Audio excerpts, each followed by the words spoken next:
ረመዳን ከገባ ሁለተኛ ጁምዓ ላይ ደርሰናል። ስለዚህ በትኩረት ማድረግ ያለብንን ሁለት ጉዳዮች እነግራችኋለሁ። ታዲያ ጀነት ለመግቢያ ሰበብ በሆነ ሥራ ላይ መሳተፍ የፈለገ ይህን መልእክት ለብዙ ሰው እንዲደርስ የሚደረጉትን ነገሮች ማድረግ አይርሳ። የመጀመሪያው ጉዳይ ሰለዋት ማውረድ ነው።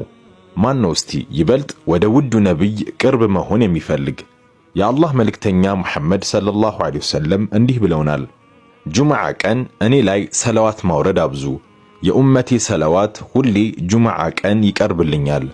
እኔ ላይ ያወረደው ሰለዋት የበዛ የበለጠ ወደ እኔ ቅርብ ይሆናል ብለውናልና ሰለዋት ላይ እንበርታ። በተጨማሪም የጁምዓ ሌይል የተባለው ከሐሙስ መግሪብ ይጀምራል። ይህን የጁምዓ ሌይልና ቀኑን እያንዳንዷን ሰከንድ የአጅር ካዝናናት። ሰለዋት እናብዛ። የጭንቀት ማራገፊያ የወንጀል ማስማሪያ አንዱ መንገድ ሰለዋት ማብዛት ነውና። ሁለተኛው ጉዳይ ደግሞ ሱረቱል ካህፍን መቅራት።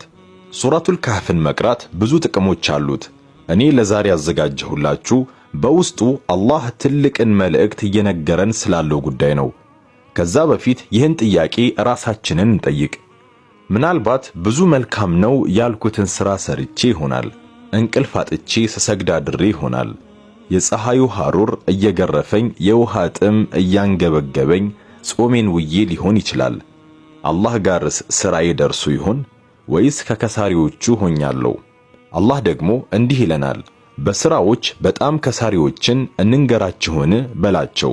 እነዚያ እነሱ ሥራን የሚያሳምሩ የሚመስላቸው ሲሆኑ በቅርቢቱ ሕይወት ሥራቸው የጠፋባቸው ናቸው። ስለዚህ ሥራችንን ለአላህ ጥርት አድርገን ካልሰራን አላህ ዘንድ ተቀባይነት የለውም ማለት ነው። አላህ በሰማነው ተጠቃሚ አድርገን።